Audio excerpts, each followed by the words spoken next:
relationship advice. Update: caught wife trying to cheat with my friend from her iWatch. Original story: I'm writing this from my phone, so bear with me if it's formatted wrong. So last night my wife of 7 years decided to have a chill out night. After dinner, she went to the den and was watching her programs, while I flitted between watching the Spurs football game and doing some odds and ends that I had planned. Next thing I know, she's got the wine out and has had 2 bottles of the stuff. At around midnight, I went to check on her and seen she was out cold on the couch. I went to scoop her up when her iWatch thing buzzed and a message popped up on the screen. It said something along the lines of, "Haha, I can't do that, my name would knock 7 shades of crap out of me." I wondered what that was all about, so I pressed on it and it was a conversation between my wife and a friend of mine. Now I wouldn't say this guy is a close friend of mine, but he's someone I've played 5A-sides with for years, drank with, and have known since we were teenagers. We used to call him Jacket Holder, because when we got into scraps as teens, he'd always be the guy holding the jackets while everyone else went for it. Right, so as I said, I pushed on the conversation while this thing is still attached to her wrist and scroll up to the top, and as far as I can tell it's him that contacts her first, unless she's deleted. There's lots of flirting and wink-winking going on, but nothing that you could outright say was cheating. Then I get to last night and when she's drunk, she starts openly begging him for S. I couldn't believe my freaking eyes. I'm paraphrasing here because I can't remember the exact words, but she was saying stuff like how much she had always wanted him, how no one would ever find out if he did want to do something, and the last one that freaking killed me: that she was great at keeping secrets. I tried to scroll on her watch but couldn't find any other messages and I don't know her phone passcode. I put her in her bed and just sat in the kitchen in shock until I fell asleep. Then got up for work about 5:30. When I went to get in my work van, I just slunked down on the wheel and realized I couldn't face it, so I went back in the house, grabbed a half-drunk bottle of vodka, filled to the top with Coke and went on a walk down the railway line. We live beside a lot of woodland and a disused railway line that goes for miles and I've walked about half the length of it. I'm sitting under a railway bridge like a freaking troll right now, just seething at the whole thing. You'd probably think there's a fire going from about a mile away due to the steam coming out of my ears. So, what do? I don't want to speak to her, I can't even bear to look at her after reading that crap. It was like a dagger through my heart. I just feel like every morsel of love I had for her has evaporated into thin air after reading her begging like that. Freaking yuck. I honestly want to ghost her, man. If I could, I would never speak to her again. The whole, "I'm great at keeping secrets," was the thing that really got me though. Like, who even are you? It reeks, but it's a case of how far down the rabbit hole do I want to go? I don't care if I'm being honest, I'm just done. I've never felt so betrayed and disgusted in all my life. The thing is, I've invested so much in her, not just as a partner, but as a person. I loved her so much and thought her personality, and by extension, my personality, reflected that of good people. To realize she's a backstabbing snake makes me feel like a snake. I feel like a worse person than I was yesterday. The only way I can describe it is, for someone you looked up to, took advice and life lessons from, to suddenly find out they were a pedo or a rapist or just a downright creep. Your entire perception of yourself and who you are would be shattered, because you've took on board what they've said and invested time into a creep. God, I'm rambling nonsense, I apologize. I'm lucky in that our house is owned by my parents, who 6 years ago moved to a retirement village and we moved in. The house will be bequeathed to me when they die, but I don't, and hopefully won't own it for a long time. They couldn't be bothered with the upkeep and all the problems etc. and wanted to see out their final days in peace, so when we do divorce, my soon-to-be ex won't be getting her hands on it. So, what do I do then? I'm honestly thinking of just not saying a word and throwing her right out. Also, while walking here, it went through my mind to get my maid who's a locksmith to quietly change the locks today. I could feed her any old garbage about something from the doors being broken, she won't care what's going on anyways, as long as I'm about. Then after he's done, lock the front door and tell her to come out and look at something out the back. When she comes out, just run back in and lock the door behind me. That sounds childish as F, doesn't it? Ack, seriously though, I don't know what I'm gonna do. I'm staring at a bottle right now and my life feels like it has been ripped apart at the seams. As for that prick so-called friend of mine, there's no doubt he was up to something here. There's also no doubt I wouldn't have caught wind of this at all, so I'll be seeing him very soon. Never mind holding jackets, he'll be holding his face. Now for the top advice before we read the update. That's rough, mate. Can't imagine what you're going through. Hope you pull through. I can tell you're from the UK, and despite what Americans here may tell you, Cheating doesn't really count for all that much in divorce. In England and Wales, don't know about Scottish/North Ireland law. My advice to you is to seek some legal advice ASAP. If you can afford it, then great. If not, try and find your local support through court. They even have a phone service which can help you out with some info. Regarding jacket holder, what a bellend. If you hit him, you are letting yourself in for a world of pain. You'd be better off sharing the guy's behavior with everyone else he knows. Do your best to warn all the other married men of his behavior and what he's like.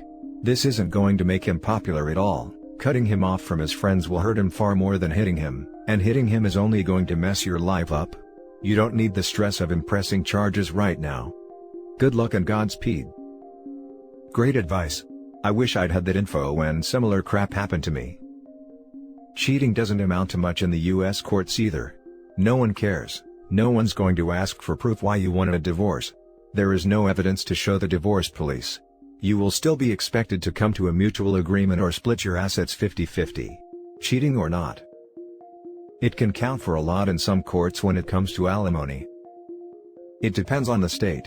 In some states, a no-fault divorce can only happen if both spouses agree. If she contests the divorce, he'll have to explain why he wants it. In some states, grounds for divorce is still very much a thing. He'll still get divorce, just if she contests it will take longer is all. Never thought anyone would even see this. Never mind, take time to reply. Thank you. Have just spent the last hour spilling all to 2 random dog walkers, who seen me under the bridge and were concerned about me. 2 nice older women. Have also had a few texts off her asking where am I since my work van is still in the driveway and I'm nowhere to be found. It's not that I'm nervous to go back home, it's just that the thought of seeing her stupid face is annoying me. Think I'll just text back saying I'm out. As far as playing it cool while I collect more evidence, I just can't. I've never been good at poker, I wear my heart on my sleeve. I don't need evidence anyway, I've seen it with my own eyes. I just truly don't want to speak to her again, man. Don't know what I'm going to do. Have you got a close friend you can ring? Because you need them, you need someone now. Don't let pride get in your way. Get that friend to come to you, let them help you. Stay with them if you can for a day or so, while you sort your head out. Don't go back home now. Please ring a friend. Edit to update. I went to a friend's house to calm down. I threw the vodka away. She has been texting me asking where I am as my work van is still in the driveway. I text her saying there is a problem with the engine, so I got a lift into work. I'll make my move tonight. Now for the update. Thank you to everyone who reached out to me after my first post, was really appreciated. So yesterday after I had written the post and was in a complete mess, 2 dog walkers came over to check on me as I was obviously concerning them. I told them everything, they listened, and the first thing one of them said to me was, "Son, the worst thing you can do right now is drink, it'll cause carnage." I have to thank her for that, because I was on the highway to hell at that point.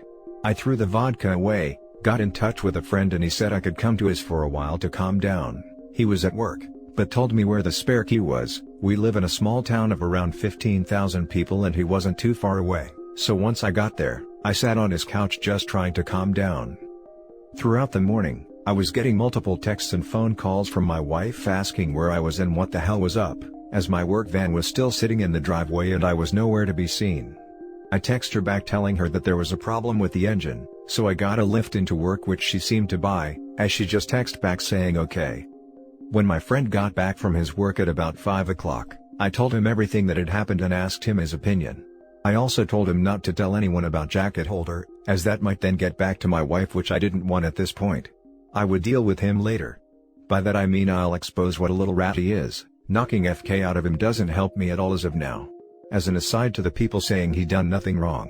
He messaged my wife first, he was being extremely flirty. What the F is he even playing at messaging my wife for in the first place? He only knows her in passing, from afar. Look, I've got no problem with 2 adults conversing with each other, but they hardly knew each other, and it was flirty from the start, as far as I could tell. I think they've seen each other while out and about, and it's gotten flirty then. So, my friend convinced me to try and keep a low profile, and see what I could dig up, but at the same time speak to a lawyer and get the ball rolling in terms of finding out my options, which I have done today. He took me home about 6 o'clock and I was honestly dead on my feet by that point. I think the adrenaline pumping the entire day then suddenly stopping, knocks it right out of you, so I was extremely tired when I got home. The second I walked through the door, I knew something was up as my wife was on me right away asking me all sorts of questions about work. I asked her, why does she even care, and she said that I'd left my big flask and my lunch bag in the front passenger side seat and something's been up today. She could feel it. I was about to lie, but I was just too tired. I couldn't be bothered putting any sort of charade up, so I just said yeah, there is something up. That when I was putting her drunken butt to bed last night, a message came up on her iWatch, which I read. And all the other ones. And that she was a freaking disgusting cheat. That I wanted nothing more to do with. Her demeanor went from an arms-crossed person in power, to scared little girl within about a second. Good at keeping secrets, eh? Begging that little rat for action, eh? Yep, read it all. She started sobbing and I just walked away and upstairs into the shower. When I got out, she was sitting on the top stair crying still, and the excuses started right away. How she was drunk, vulnerable, had never done anything like that before, how he had messaged her first and it didn't mean anything, she was never going to go through with it. Pretty much everything that everyone on here was saying she would say, like she had the playbook out. The only thing she didn't do was try and blame me. She probably knew I would have thrown her right out the door if she had tried that crap. I told her that I wanted a divorce and her out of the house within a month. Also told her that she was moving to the spare room. I've been pretty much ignoring her ever since, just scowling at her and shaking my head when she starts waffling nonsense. I don't want to hear it. She slept in the spare room last night, and I haven't spoken to or texted with her at all today. If I'm lucky, maybe she'll be gone when I get back from work, but my luck's not that good, I suppose. On getting her out though, I was telling my parents what was happening today and my mother was adamant I wasn't throwing her out onto the streets. Her and my mother are close and always have been. We'd have been together 11 years in December. My mother was saying she made a mistake and that we should sort it out like adults, that we've been through too much together, and that she didn't actually do anything, it was just words. She completely took her side over mine, couldn't believe it. Could this F me here? Like, do I have no right to ask her to leave if my mother is against it? It's literally going to be my house when my parents pass and I did nothing wrong, so I'm not leaving. It's probably going to turn into War of the Roses Part 2. I managed to get myself an appointment with a divorce lawyer for next week, so I'll be going to that to discuss my options. Until then, I'm just going to ignore my soon-to-be ex-wife, I guess. I know she's probably not going to admit anything else now. I'll never know if she was a really good liar or she was just talking crap to him, to get him on side with her for an affair. Anyways, sorry about the delay in the update, just got the chance to write it now as I'm finishing work. Well, back to the funhouse I guess. Now for the top comments. I've never been in this situation before in my life, but I have some advice. Try and find a hobby to distract yourself, sports, games like cards, cycling, running, maybe go to your buddies for a bit, play video games with whoever you play with. I'm sorry for all this happening to you. I wish I could offer more help. I wish you the best of luck with this whole situation. This is great advice. Anything you can do to take care of yourself and give yourself some love during this painful time will help you heal. Sounds like you have at least one great friend you can lean on, but I'd eventually look into getting professional help too. I would add, ignore the users telling you to burn bridges with your mom. She just loves you and your wife both and doesn't like seeing either one of you hurt, and you're both hurting now, although for extremely dichotomous reasons. She, of course, has seen every part of your life, and all the mistakes you've made along the way to become who you are. She has experience forgiving and loving your mistakes, so it's easier for her to forgive this mistake by your wife. That doesn't mean you have to forgive her too, and your mom will come around to your perspective eventually. Your mother is absolutely wrong.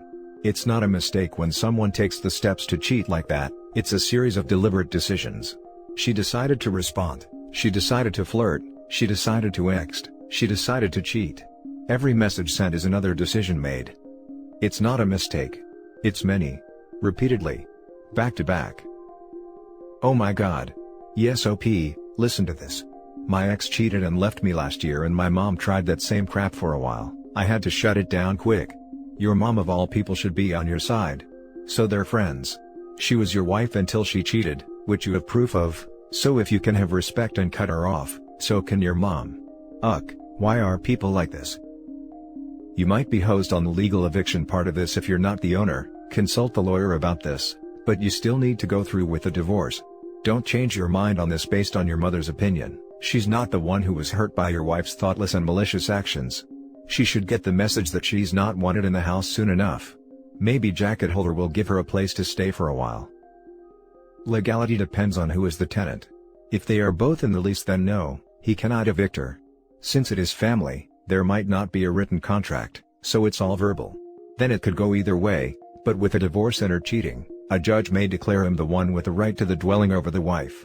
I'd get a written lease from the parents with his name only, or become familiar with his rights as a co-tenant with the wife and see if he has grounds to keep the dwelling. Now for the last story. Dating the other betrayed spouse? My fiancé had an affair with a woman who was also engaged at the time. He broke up with me when he found out her fiancé had dumped her and kicked me out of our apartment, so she could move in.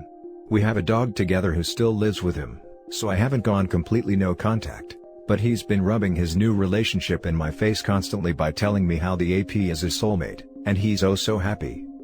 The ironic thing is that his affair partner has been begging her ex to take her back since he broke up with her. She's even gone to his parents' house trying to beg them to help convince him to give her a second chance. I've been talking to the other betrayed spouse a lot since I found out he was the one who exposed the affair. He's been my rock during this and we've become close friends. He recently commented on a post of mine on Facebook and my ex immediately started blowing up my phone, asking me if we were dating. He's since been claiming he made a mistake, and he wants us back. He's called me crying a few times saying he'll do anything for me to give him a second chance. My ex seems to have mentioned his suspicions to his affair partner, and she's since sent me a few threatening texts to stay away from her husband. The other betrayed spouse is currently traveling for work, so we mostly talk by text or FaceTime occasionally. Yesterday, I mentioned what my ex had said, and he responded with, "We should do it." He said he'd been thinking about asking me out for a while now but wasn't sure if it was too soon for me. Has anyone else dated the other betrayed spouse? Is this a bad idea? Now for the top advice. Girl, I say go for it. Big time. You two deserve some fun and good times. The fact that it will drive both exes crazy is just the icing on this delicious cake. I only ask for a full update after the date. Even if you don't, it would be hilarious to make them think you are. Maybe even exchange info on certain characteristics that you would only normally know from intimacy. Mull or scour. You can drive them nuts, LOL. Most stories that have both betrayed spouses together end well, and if you decide to date, take a nice picture to send them with caption, "Play stupid games, win stupid prizes, so bye." I love this. Especially the caption. This happens a lot. The two of you have bonded over a shared trauma and probably have a similar value set when it comes to relationships. The other plus is that it really punishes your exes for their stupid games. They do need some consequences after all. And that's it for this video, guys. If you have thoughts to share, leave a comment below. Don't forget to hit like and subscribe if you like this content. Turn the notification on to get updated on my latest posts. I'll catch you in the next one. Good day, everyone.